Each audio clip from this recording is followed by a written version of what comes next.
Do Senhor Jesus. Amém. Fazer uma breve oração. Senhor Deus e Pai, Senhor amado, abre o coração do Senhor, tanto daqueles que ouvem quanto a mim que ouço, Pai.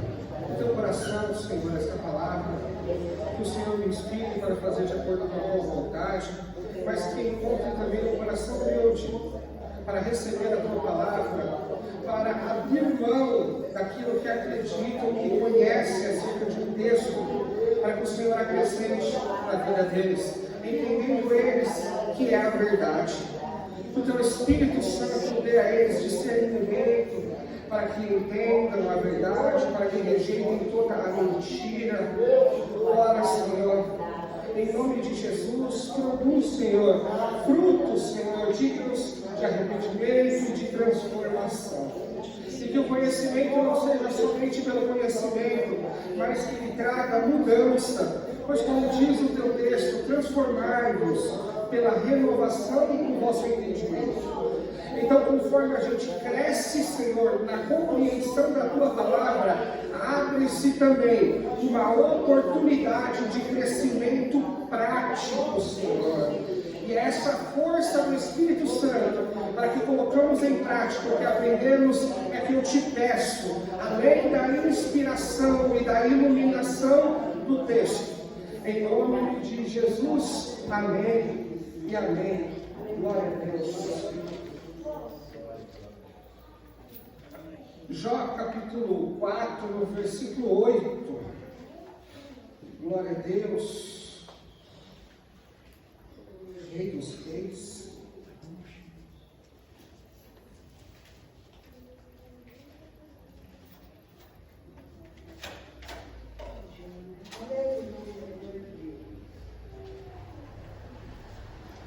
Glória a Deus.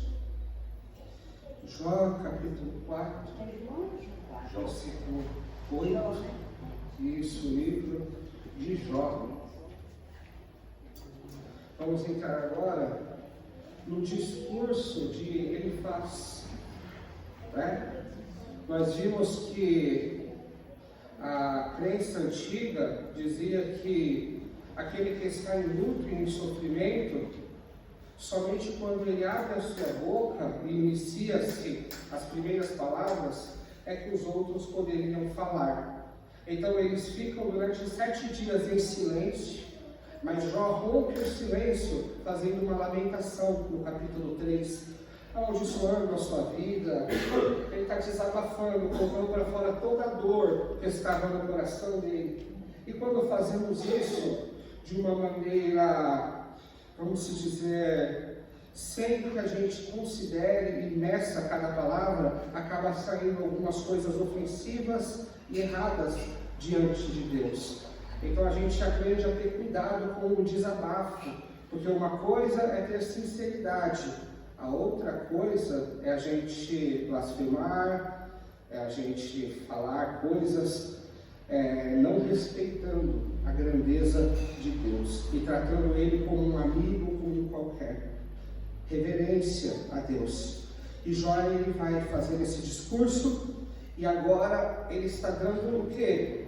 A brecha, ele está dando a oportunidade para os seus amigos consolarem ele, porque foi para isso que eles viajaram do Oriente, foi para condoer-se com Jó e consolá-lo. Vamos ver se foi isso que eles fizeram no discurso de Elifaz, tá bom? Capítulo 4, versículo 8 do livro de Jó.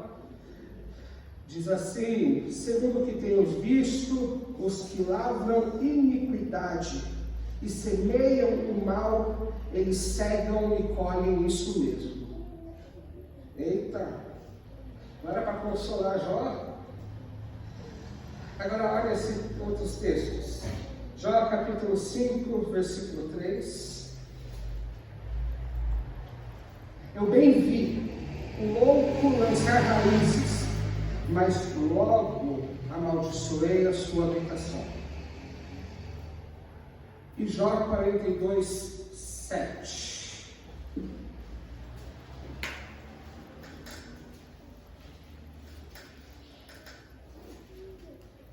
Sucedeu, pois, que, acabando, vamos lá, 42, 7. Sucedeu, pois, que acabando o Senhor de dizer a Jó aquelas palavras, o Senhor disse a Elifaz o temanita: a minha ira se acendeu contra ti e contra os teus 2 amigos, porquanto não disseram de mim o que era reto, como o meu servo Jó. Jó, mesmo destruído, mesmo acabado, ferido, ele proferiu palavras, apesar de misturá-las com a sua dor, apesar de questionar tanto a Deus como a sua justiça.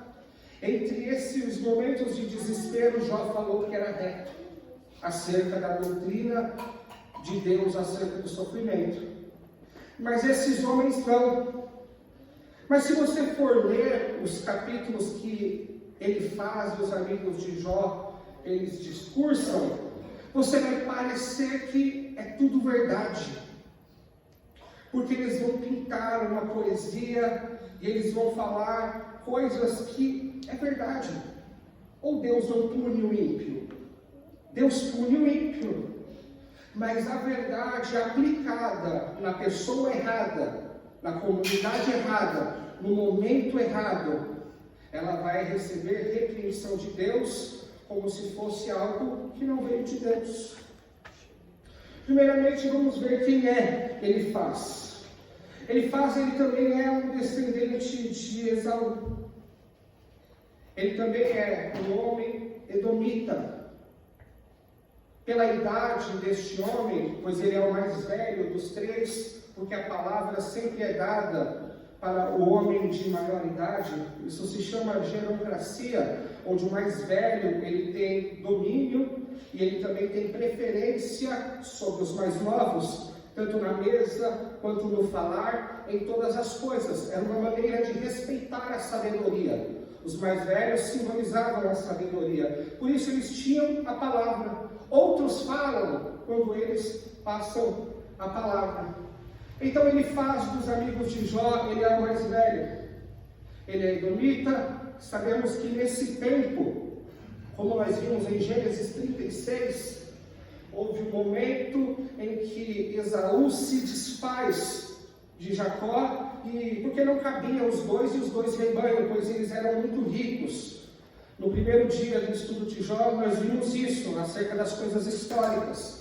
Não cabia o rebanho de Esaú com o de Jacó, e os pastores estavam brigando. Então Esaú saiu para o Oriente. E no capítulo 36 de Gênesis vai mostrar que a descendência de Esaú foi quem reinou, e ele instituiu príncipes sobre as regiões. Quando o patriarca toma uma posse de um local específico, ele divide entre os filhos, dando a eles cada um uma região e nomeando a região com o nome dos seus filhos. Foi assim com a tribo de Israel. Foi assim com o povo de Israel, separando cada território segundo o nome de cada filho, dando a eles a posse da terra. Estes homens eram príncipes sobre a terra, eram os principais de cada lugar. Então estamos falando de um príncipe, de um homem extremamente poderoso na época, que tinha uma cidade sob o seu domínio ou sob a sua autoridade. Um homem também próspero, pois dividindo seus bens enriqueceram Jó em dobro. Apesar de não serem os mais ricos, porque Jó é dito como o mais rico do Oriente, esses homens estavam próximos à riqueza de Jó. Por isso nós vemos que a amizade deles bateu. Homens poderosos, homens que faziam negócios entre si, homens que eram príncipes principais na tua terra, conhecidos, que tinham bastante escravos, rebanhos. Escravos você pode considerar como um exército na época. Foram os servos de Abraão que lutaram contra os 5 reinos. Então eles tinham exército, servos, eles tinham gado e eles tinham poder. ele é um desses homens. E ele tem com ele ainda mais uma coisa. Ele tem idade, mais velho do que os outros.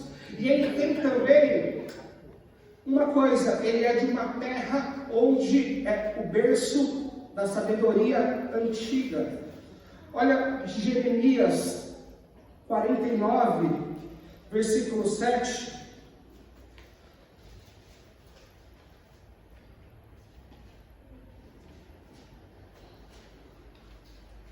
Jeremias 49, versículo 7, vai falar um pouco acerca disso, onde Deus vai questionar as sabedorias. Profecia contra os edomitas. Edomitas é Esaú, descendentes de Esaú. Lembra Gênesis 36? E eis que Esaú, ele é Edom. Contra Edom, assim diz o Senhor dos Exércitos: acaso não há mais sabedoria em Temã? Já pereceu o conselho dos sábios? Corrompeu-se a sua sabedoria? Ou seja, é uma terra de Temã. A terra de Temã era conhecida pela sabedoria e por ter muitos homens sábios ali.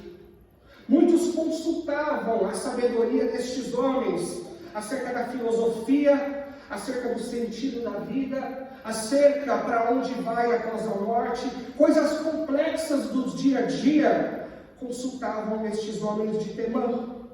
E este homem agora, ele vai ter que ver um caso, onde lhe parece que ele nunca viu antes. Por quê? Porque ele vai falar: mostra-me se alguma descendência justa pereceu. Ou seja, é algo totalmente diferente do que ele está acostumado. Jó é um homem decente, íntegro, reto. Apesar de carregar um orgulho dentro de si, somente Deus podia ver isso. Por quê? Porque as suas ações eram boas. Ele ia lá e conseguia cuidar do órfão, da viúva. Ainda que fosse um homem que não tivesse tato para isso, não tivesse amor, não abraçasse, era um homem que fazia. Quem está com fome, não se importa se a pessoa vai fazer de bom grado ou não, a pessoa está com fome, o importante ali para aquele necessitado é fazer, e Jó fazia.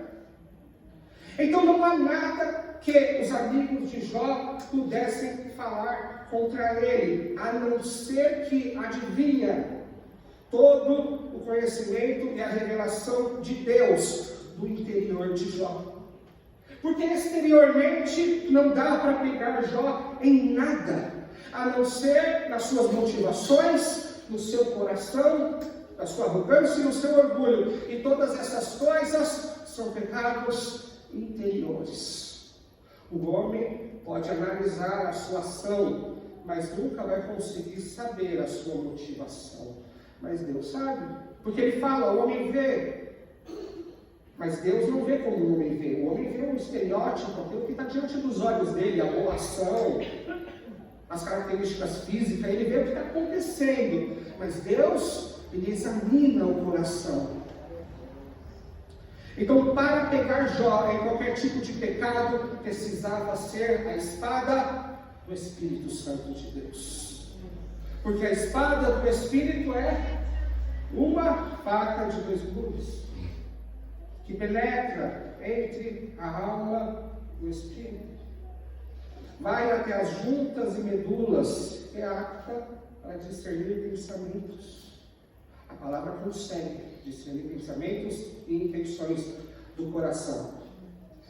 Mas este homem, ele, pela descrição que eu dei, acerca de um homem também rico, de um homem já sábio, de um homem com idade, revelando nos tempos antigos ainda mais reverência e sabedoria para aquele homem. Um homem que também tinha posses.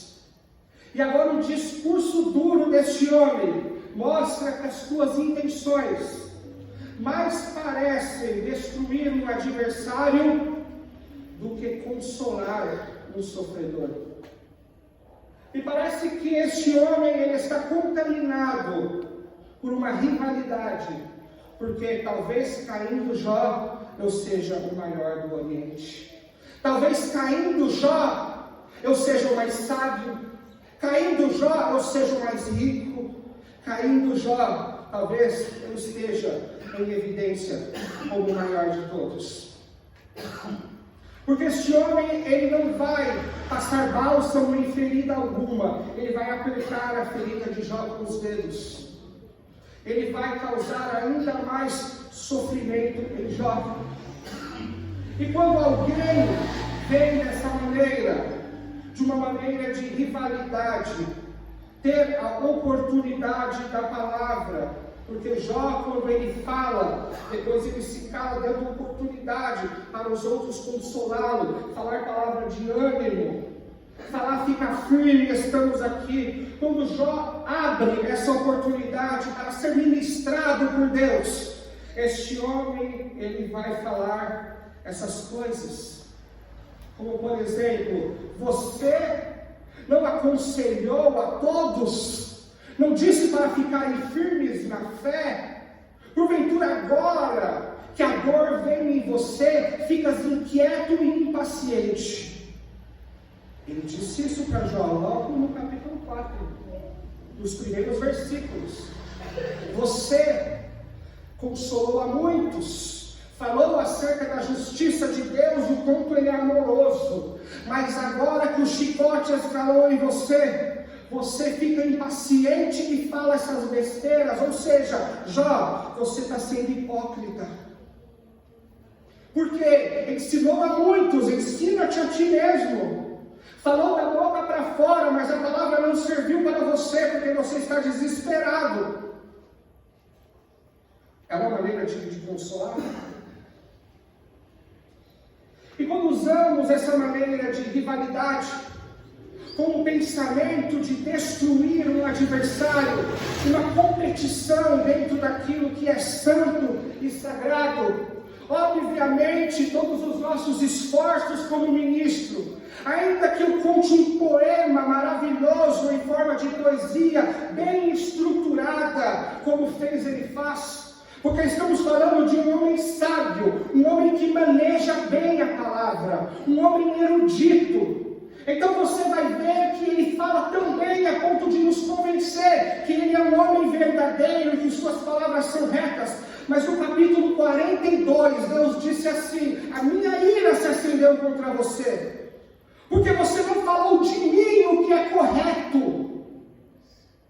Leia os capítulos 4, 5, depois você vai para o 13, você vai em todas as palavras de Elifaz, você vai falar: esse cara está falando a verdade.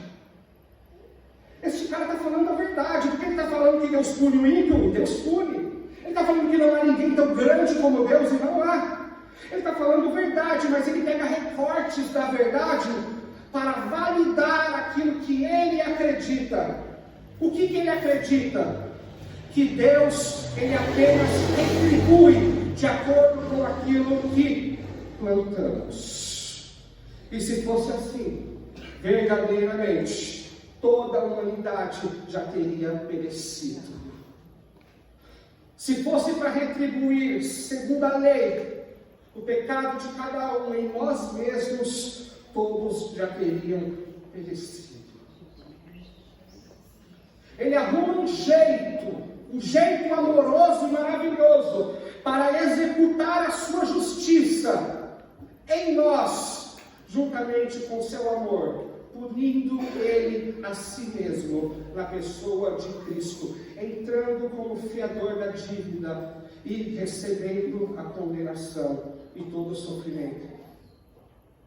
Mas é engraçado que não é uma coisa nova usar a verdade para manipular as pessoas, porque é daí, de verdades recortadas, que se acendem e se levantam diversas teologias, ministérios e igrejas, onde falam de partes da verdade, sem falar de todas elas, falando somente acerca de um Deus que cura, e o ministério ele é só da cura, esquecendo-se das outras atribuições ou atributos de Deus, colocando e resumindo Deus a um curandeiro. Mas é verdade que Deus cura.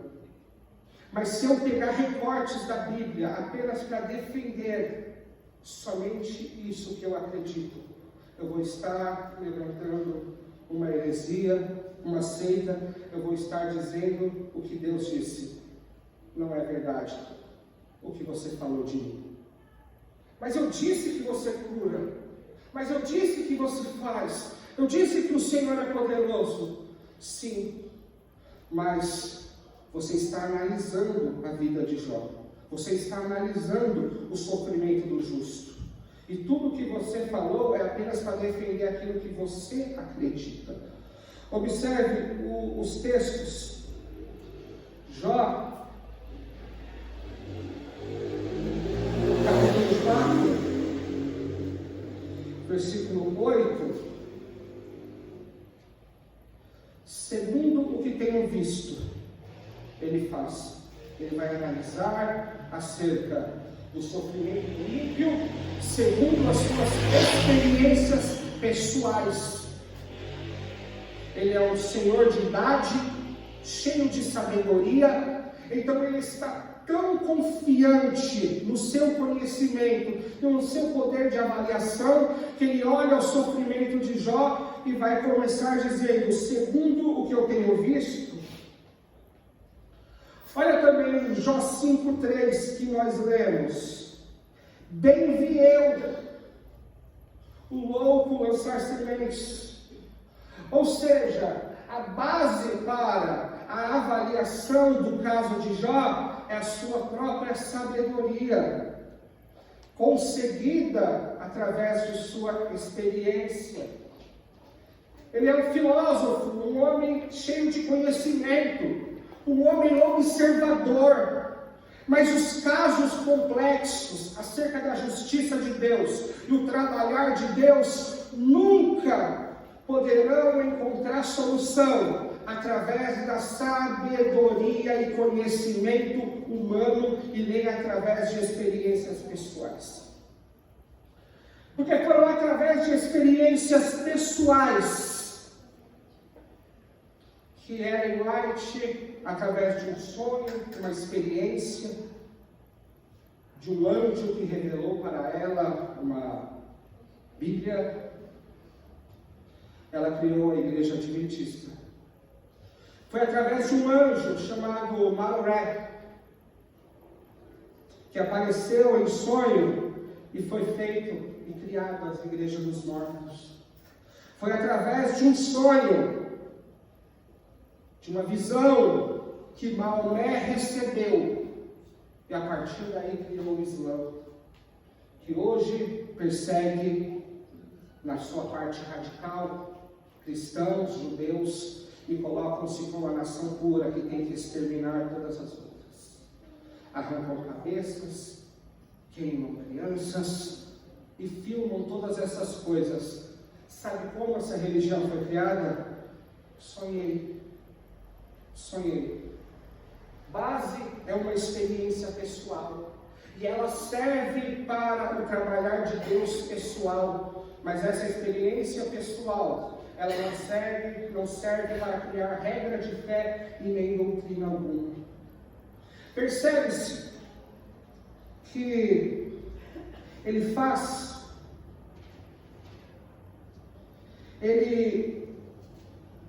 está tão vidrado naquilo que ele acredita, que ele precisa validar aquilo que ele está falando para Jó, pois a palavra em si não tem poder suficiente. Então ele vai validar através, sabe do quê? Jó 4, do 12 ao 16.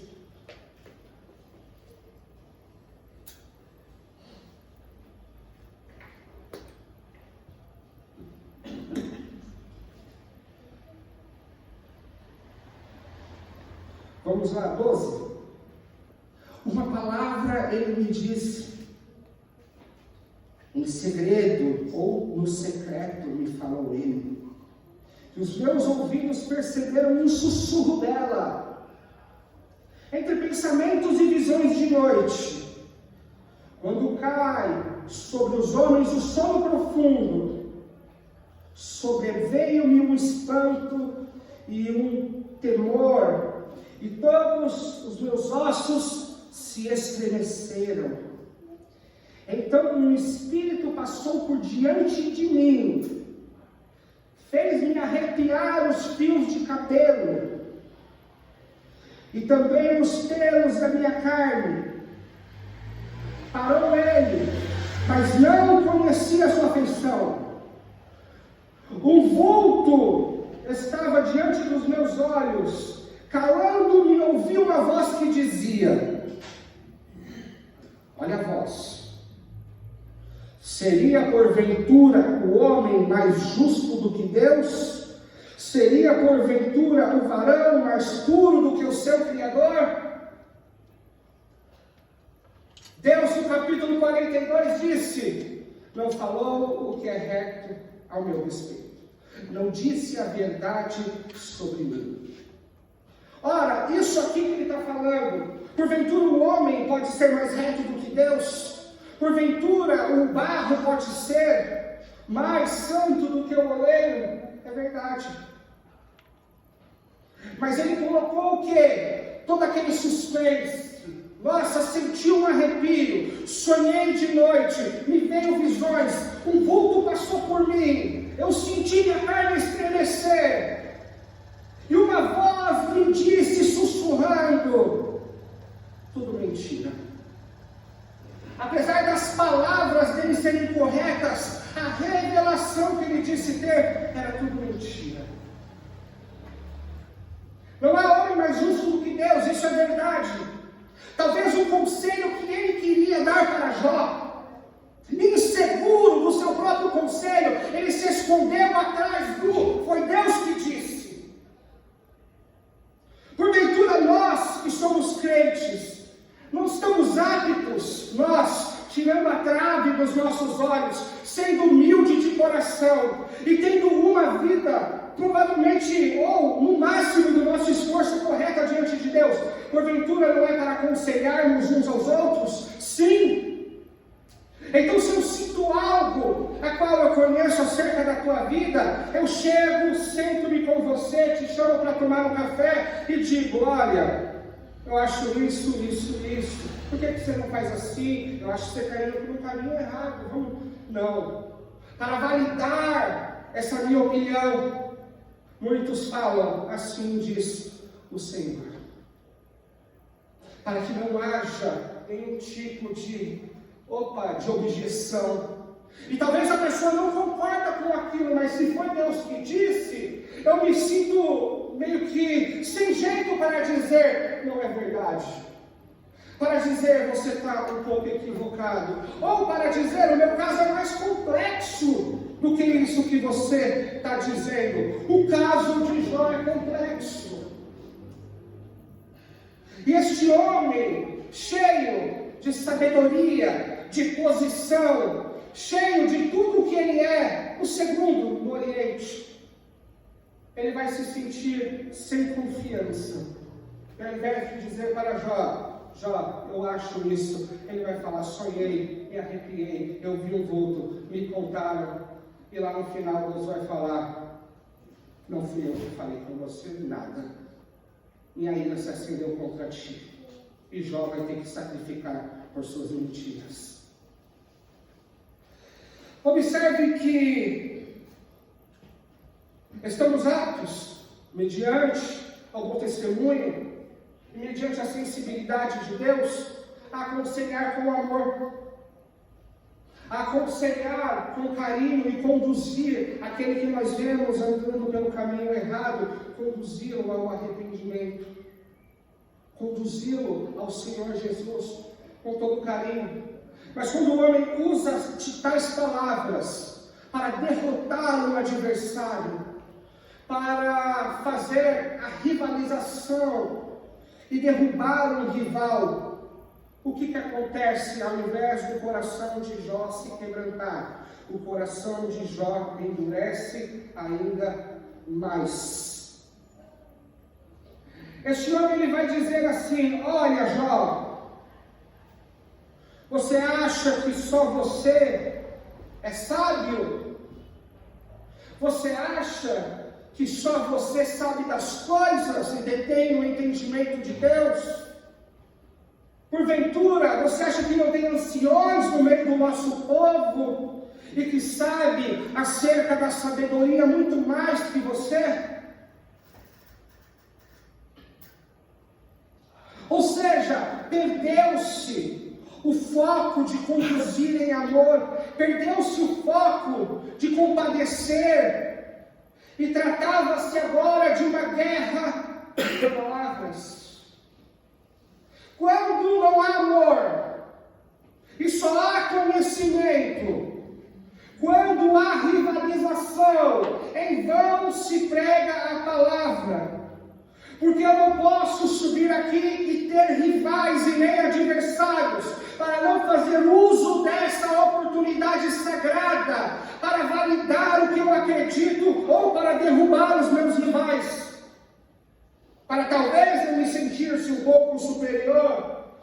Não adianta. Observe as brigas gospel nas redes sociais. Alguém falha um pouquinho, vem o pastorzão querer ir lá e repreender e acusar e falar isso, mas sem essa condução amorosa, o que acontece? Aquele que foi repreendido não aceita, não recebe, o coração, ao invés de amolecer, endurece ainda mais, porque os conselhos humanos, a rivalidade, as palavras humanas só endurecem o coração do homem. Se não for de Deus, nem adianta falar, porque vai endurecer o coração. E se é para falar, olha, como eu te amo, eu acho que eu posso te dizer essas palavras. Confiança naquilo que Deus te deu. E não se esconder atrás do disse Deus em sonhos caídos. Mas se disse em sonhos mesmo, fale. Mas Deus, Ele está sempre de olho, está sempre acompanhando os seus profetas. E todas as coisas que são ditas em nome do Senhor, e que não foi o Senhor quem disse, naquele dia, quando o Senhor não comparecer diante dele, Ele vai te lembrar dessas palavras.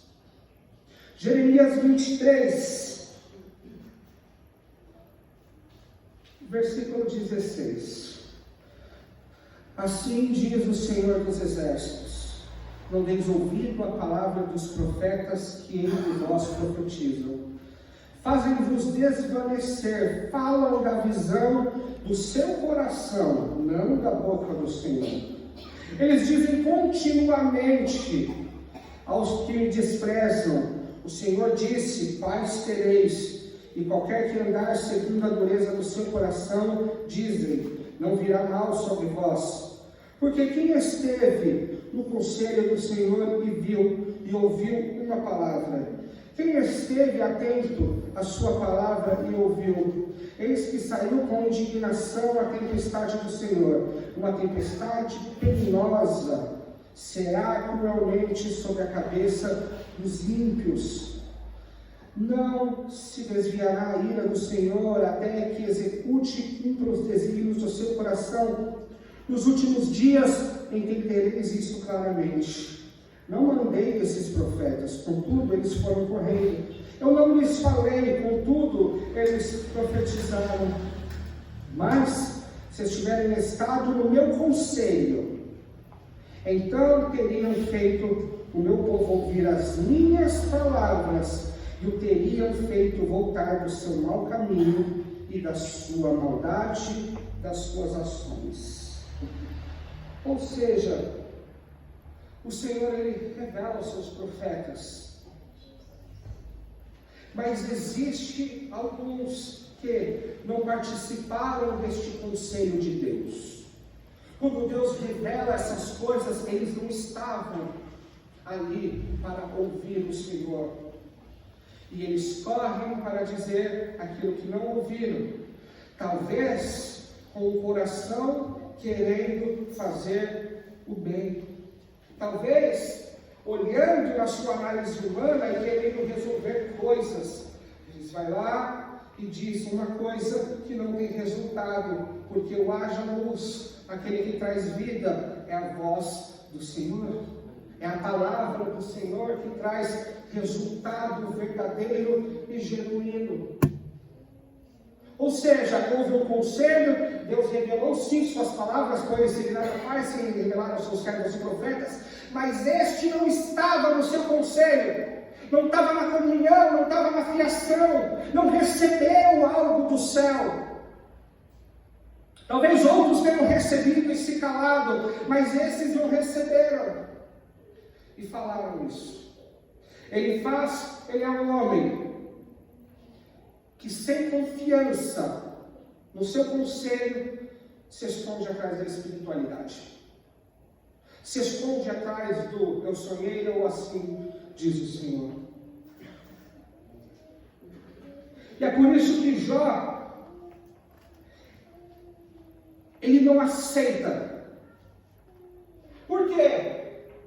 Porque dura coisa ela estar numa falsa profecia para alguém que tem algo chamado discernimento espiritual. Não interessa se falou que ouviu o Senhor, se foi em sonho, se foi em não sei o que lá, esta pessoa precisa receber o quê? A validação do Espírito dizendo, é verdade. Precisa bater. Por quê? Porque as coisas do Espírito se discernem espiritualmente. A pessoa lançou uma profecia, é algo espiritual. O discernimento precisa ser espiritual. Eu preciso não ouvir com esses olhos carnais. Eu preciso usar algo chamado discernimento para saber qual Espírito está falando. Pois 3 Espíritos atuam aqui na terra exatamente hoje. O Espírito de Deus, que desceu para nos dar ferramentas de santificação. O espírito do homem, que é fortalecido pelo Espírito de Deus, mas muitas das vezes é do homem. E também espíritos malignos, anjos caídos, transformados em demônio por sua rebelião. São espíritos também. Eu preciso saber se é do homem, se é de Satanás ou se é de Deus. E Jó não passa nada sem uma peneira do seu discernimento espiritual. E Jó vai bater de frente com todas as palavras destes homens. Porque não bateu. Não passou no crivo da palavra de Deus. Não passou no crivo do Espírito Santo. E ele não aceita. Jó capítulo 12, versículo 2.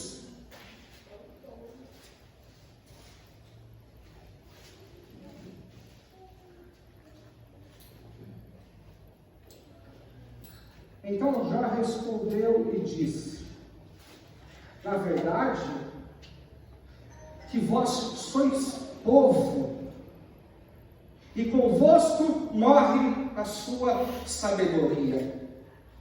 Ele está dizendo, sabe, todas essas frases bonitas, bem acabadas, cheias de sinônimo, essa bela profecia, sabe, essas belas palavras poéticas, organizadas com sinônimos.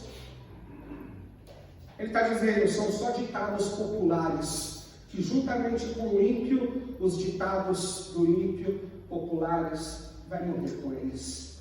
Porque só a palavra do Senhor subsiste de geração em geração até a eternidade. Na verdade, vós sois povo, e convosco morre a sabedoria do povo.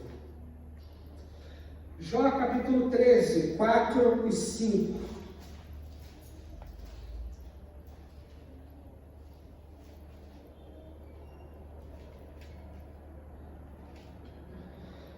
Vós, porém, sois inventores de mentiras, e vós todos não passam de médicos que não valem nada. Tomara que vos calasseis de todo, e que isso seria a vossa sabedoria.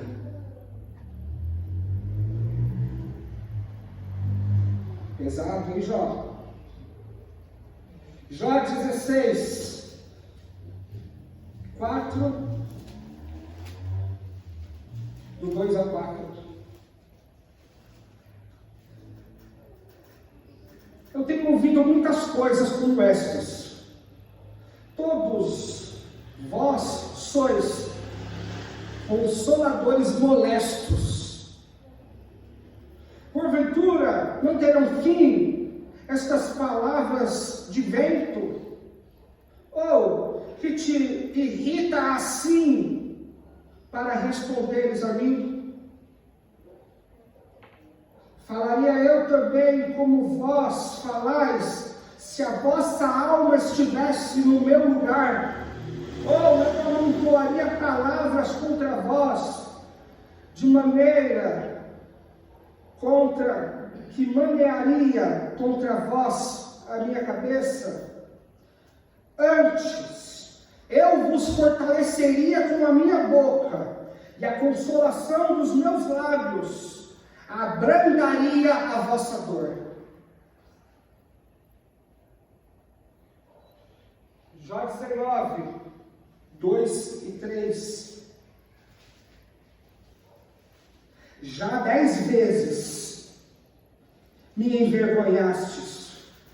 Vergonha não tendes de contra mim endureceres? Embora haja eu, na verdade, errado, comigo ficaria o meu erro.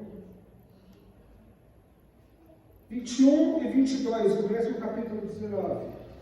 Compadecei-vos de mim, amigos meus.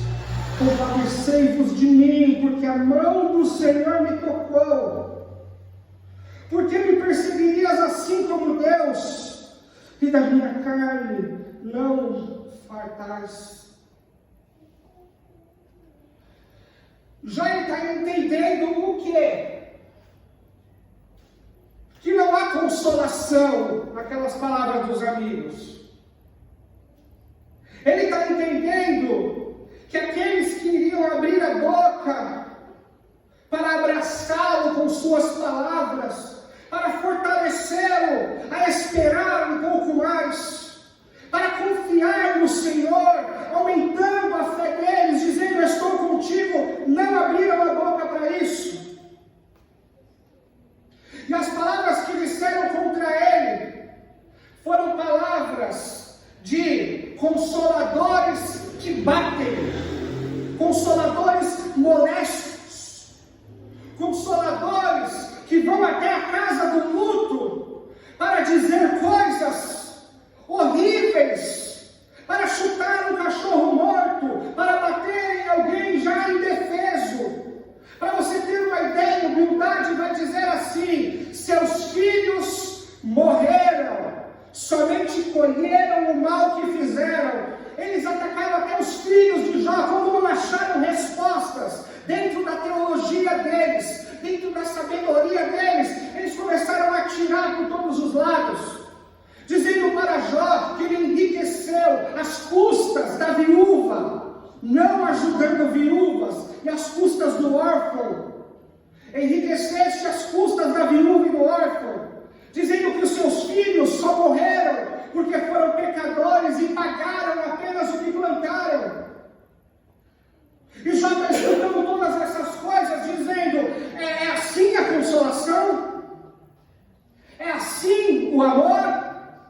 É assim que vocês vêm diante de mim para me conduzir? Ou seja, quando eles fazem isso, eles endurecem ainda mais o coração de Jó, que vem com respostas: vocês são médicos fraudulentos, vocês são mentirosos. Imagina, o cara vem e diz assim: olha, eu sonhei, sentiu arrepio, ele faz toda aquela coisa para trazer espiritualidade.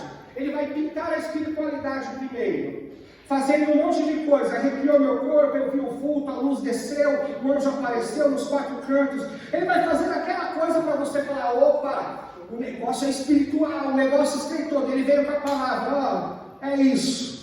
Aí Jó vai lá e fala: vocês são os mentirosos. Meu Deus do céu. Vocês são consoladores molestos. O melhor para vocês é calar a boca, é ficar quieto. Porque quanto mais vocês falam, pior é para vocês. E é verdade. Capítulo 42. Não falastes o que é reto, nem você nem seus dois amigos. Portanto, pegam os seus bens e dão para Jó. Imagina só. Não está rolando uma coisa de amigos aqui, não. Não é aqui troca de figurinha e brincadeira, não. Estamos falando de pessoas que se dizem amigos, mas que sentem ciúmes de Jó e que usam da oportunidade das suas palavras e de um velório para cantar um louvor a Deus, para trazer palavras de condolência. Ele está usando um velório para falar essas coisas. O tempo de luto de Jó. Passando-se 7 dias, Jó abriu a boca, com a roupa rasgada ainda, todo detonado. Estão usando esse momento para falar talvez o que pensavam acerca de Jó todo esse tempo. Para falar o que acham de Jó todos os dias em que se diziam amigos de Jó.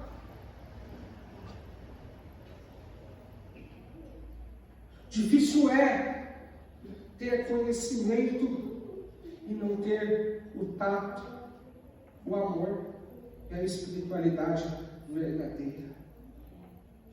Dura coisa é conhecer essa palavra e usá-la de maneira ímpia para defender os meus argumentos, para olhar para cada situação da minha vida e citar um versículo bíblico para me defender.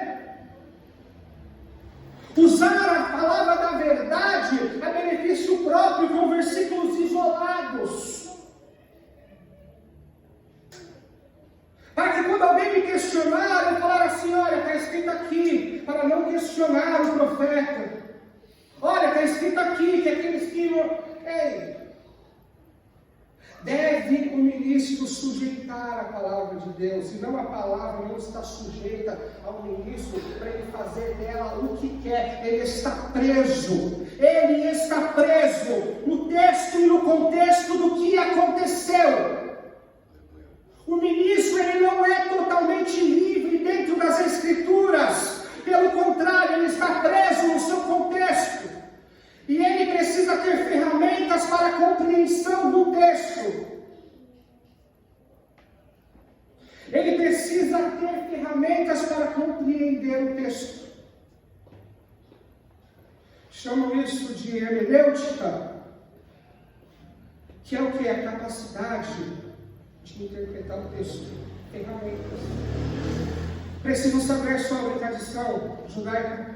Preciso saber sobre a aliança da lei. Preciso saber sobre os rituais da lei.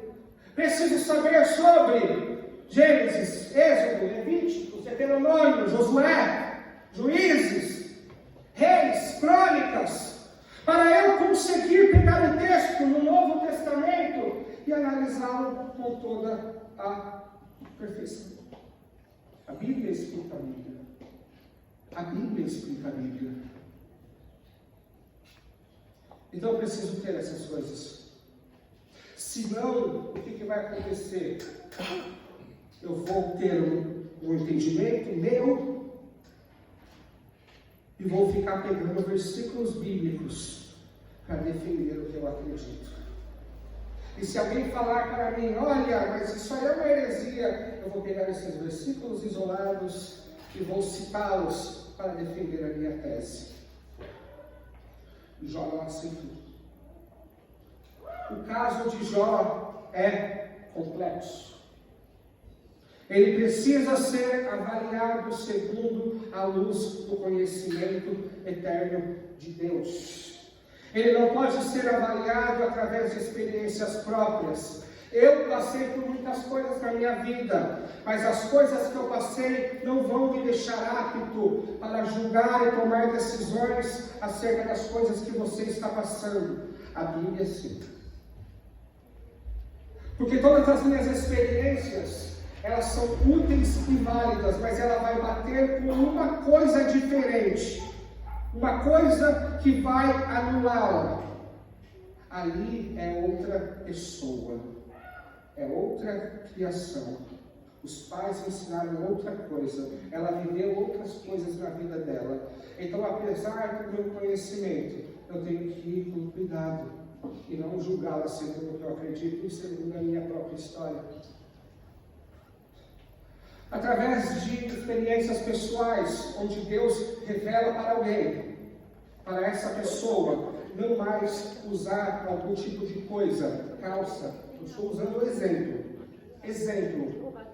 para explicar o que tem aqui. Deus falou para aquela pessoa, no coração dela, ou uma experiência de sonhos: olha, não quero que você use, não quero que você mostre o joelho e tal, não quero que você... Ok, aquela pessoa, ela recebeu algo que Deus requereu dela. Ela não pode fazer uma doutrina com isso, dizendo que aqueles que não usam determinada coisa estão em pecado. Se Deus pede para mim: Jefferson, não quero que você raspe mais a cabeça. É uma experiência pessoal, e o Senhor, Ele requer de mim. Mas eu não posso fazer uma igreja das pessoas que não cortam mais cabelo como regra de fé e doutrina para toda a igreja. Porque as experiências pessoais, elas já se chamam pessoais, porque elas têm em mente um relacionamento particular com Deus, o que Ele quer de mim, o que Ele quer da minha pessoa em particular, porque nem todos o Senhor vai requerer que morra por Ele. Alguns o Senhor requereu e foi necessário morrer por Ele, mas nem todos será assim. Outros o Senhor pedirá outra coisa. Outros o Senhor pediu filho, a outros o Senhor pediu que largasse tudo, a outros o Senhor disse: não largue nada, não saia da tua cidade. Uns o Senhor disse: conte para todo mundo acerca de mim. Outros o Senhor disse: guarde segredo acerca do que eu fiz. Isso são experiências pessoais e particulares e não serve para fundamentar um ministério ou uma igreja, mas serve para fundamentar o seu relacionamento pessoal com Deus. O seu relacionamento com Deus é assim. Então Jó, ele não recebe. Ele não consegue, ele não consegue avaliar o que está acontecendo. Ele não consegue explicar o porquê o justo está sofrendo, visto que a sua teologia é da retribuição. O bom homem recebe bênçãos, o mau homem recebe punição. É uma simplicidade acerca de Deus. Mas Deus é muito mais complexo, assim como cada ser humano. Se cada um de nós é complexo, imagine Deus. Não é tão simples. Para cada um há um tratamento diferente. Mas esses homens estão o quê? Eles já têm sabedoria, eles confiam na sua sabedoria, eles estão dispostos a enfiar a goela abaixo de Jó, e Jó não aceita.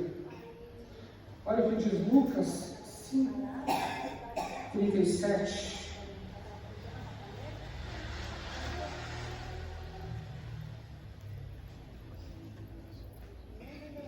Porque ninguém põe um vinho novo em odres velhos. De outra sorte, o vinho novo romperá os odres e estourar-se-á o vinho, e perder-se-á tanto o odre como o vinho. Mas o vinho novo, ele deve ser colocado em odres novos, e ambos serão preservados. E ninguém, tendo bebido o velho, quer logo o novo, porque diz: melhor é o velho. Ninguém, tendo bebido o novo, vai dizer assim: melhor é o velho.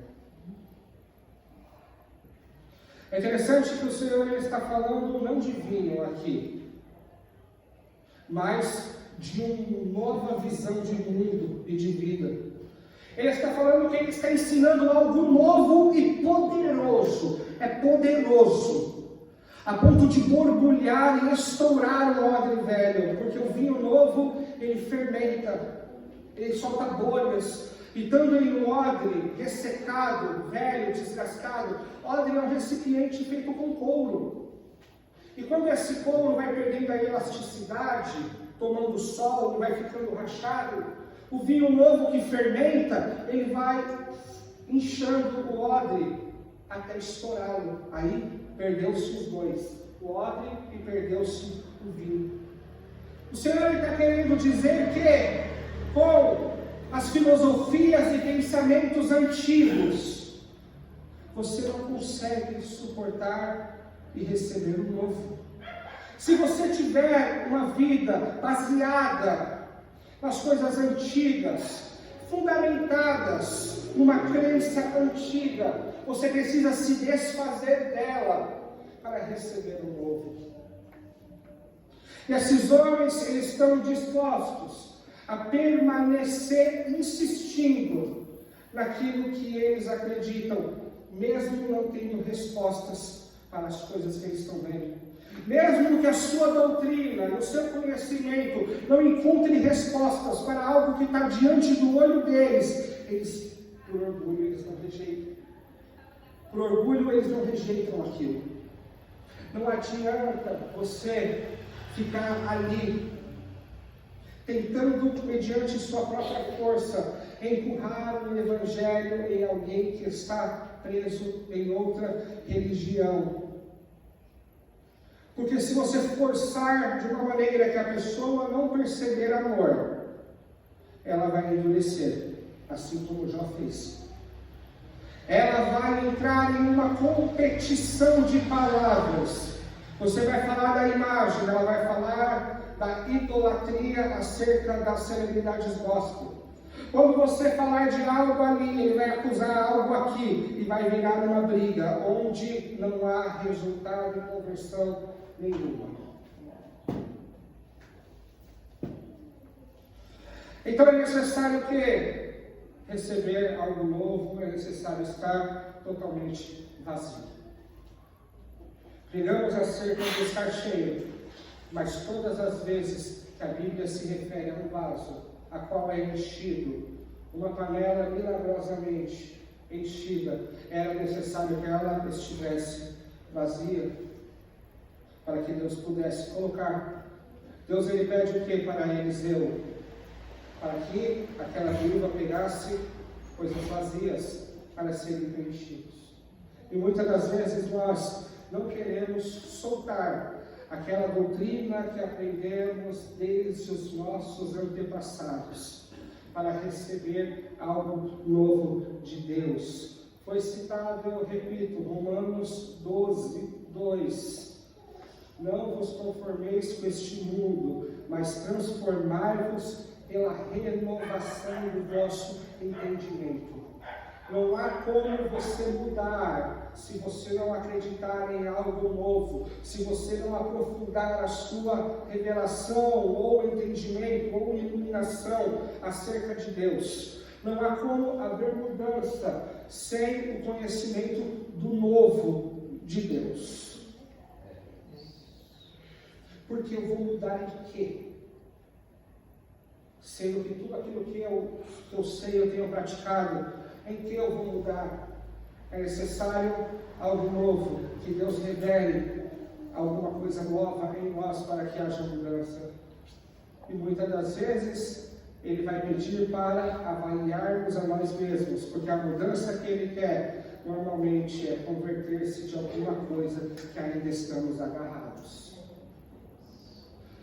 Normalmente é largar alguma coisa que estamos apegados, ou que gostamos bastante, ou porque é confortável de acreditar nesta coisa, porque a revelação acerca de Deus, a iluminação do que está aqui, às vezes é chocante.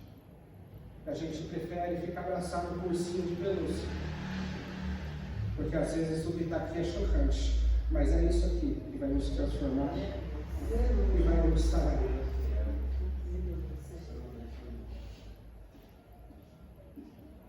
Você percebe que é uma pintura de espiritualidade quando vem alguém, ela prepara muito bem a mentira. Ela não veio assim falar isso, Deus me disse. Precisa preparar um cenário todo muito grande. Porque a falta de confiança é tão grande que precisa armar um circo. Precisa fazer um espetáculo para validar aquilo. Os profetas de Deus vinham e veio a palavra do Senhor e eles, pum, soltaram. Jeremias, certa feita, foi por ordem do Senhor e profetizou que seria 70 anos que o povo de Jerusalém, a tribo de Judá, seria cativa no cativeiro na Babilônia. 70 anos, disse o profeta Jeremias. Aconteceu que o povo estava há 2 anos, há 1 ano, lá no cativeiro, e levantou-se um homem, um falso profeta. Jeremias estava fazendo um ato que Deus ordenou a ele. Ele pegou um jugo de bois e colocou sobre o seu próprio pescoço e encaixou e estava andando encurvado. Enquanto ele dizia: 70 anos ficará o povo assim, durará o jugo 70 anos. Veio o falso profeta chamado Ananias. Ele pegou o jugo de Jeremias, ele quebrou no joelho, e ele esbravejava e gingava e pulava e gritava. E ele disse assim: mentira, pois assim diz o Senhor, eis que tenho misericórdia do cativeiro, durará só 2 anos. Esse cara quebrou um jugo de madeira no joelho, esbravejou e gritou, ou seja, ele atraiu a atenção de todos que estavam ali. Ele disse essas palavras, mas o cara tinha certeza. A confiança era grande, não gaguejou, fez todo o processo, gritou com autoridade que até Jeremias acreditou. Pois ele disse: se for o Senhor, que assim seja. E ele ia virando as costas, mas o Senhor disse para ele: volta, pois assim diz o Senhor, diga para ele. Ou seja, Jeremias viu todo aquele teatro e falou: só pode ser de Deus, não pode ser. Quem teria a cara de pau de fazer isso? O homem, não. O homem e a mulher tem a cara de pau de fazer isso. Então Jeremias estava se retirando e veio a palavra do Senhor a Jeremias dizendo: volta. E diz: assim diz o Senhor, será 70 anos sim. E no prazo de 1 ano, Ananias morrerá. O que aconteceu? Depois de 1 ano, quem bateu as botas? O falso profeta Ananias. Mas o que eu quero dizer aqui? Que para o falso profeta atuar, ele vai fazer sempre, ou quase sempre, um teatro.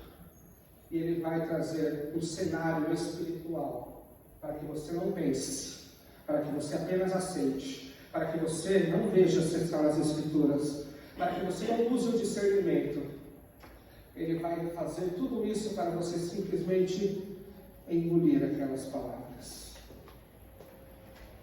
Observa o que o Senhor diz, Provérbios 26, 9.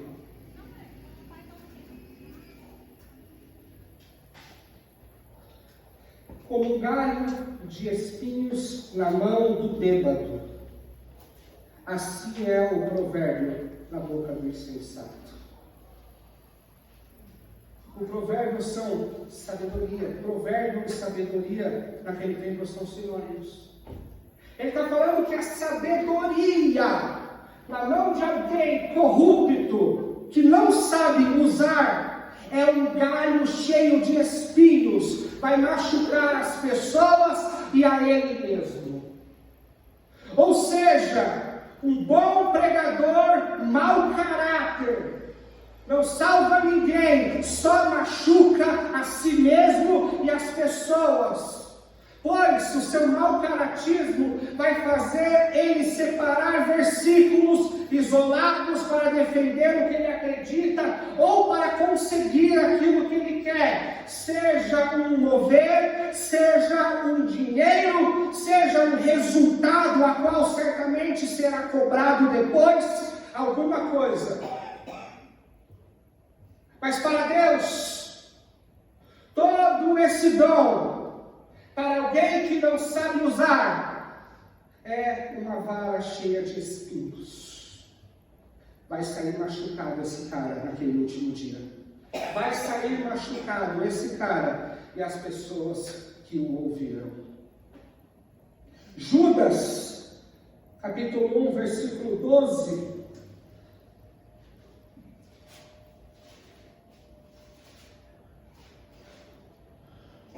Judas.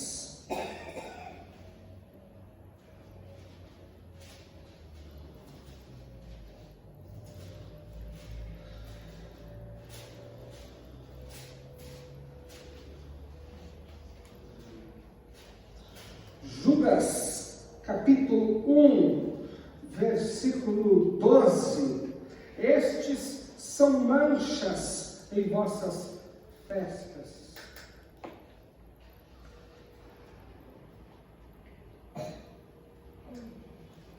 De caridade. Estes são manchas em vossas festas de caridade, banqueteando-se convosco e apacentando-se a si mesmos.